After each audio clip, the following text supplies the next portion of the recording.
ቤተክርስቲያናቸውን ነጥቆና ቀምቶ መስጊድ አድርጎ የቀየረው መስቀሉን አንስቶ ደግሞ ጨረቃና ኮከብን በጉልበትና በአምባገነንነት የተከለው የዓለማችን ታይታ ወዳጅ ሕዝበኛ መሪ ያለባት ሀገር ክርስቲያኖች በመጣባቸው በዚህ ጫናና ተግዳሮት ምክንያት ታሪካቸውንና ቅርሳቸውን እየተነጠቁ ከክርስትና ወደ እስልምና የዞረች ሀገር ሆናለች።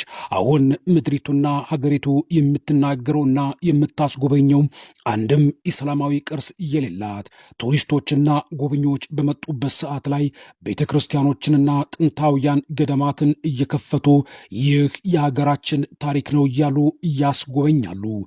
ቢሆንም ግን በሀገሪቱ ላሉት ጥቂት 1% ለማይሞሉ ክርስቲያኖች እውቅናና ክብርን የማይሰጡ ክርስቲያኖችን በመዋቅርም በሕግም አስደግፈው የሚያጠቃ የሚያሳድድ ለአገልግሎት ለሚስዮናዊነት ወደ ሀገራቸው የሚመጡ ምዕራባውያን ሰዎችንም በስውርም በግልጥ የሚያስር የዓለማችን እወደድ ባይ ፕሬዝዳንት ያለባት ሀገር ማናት?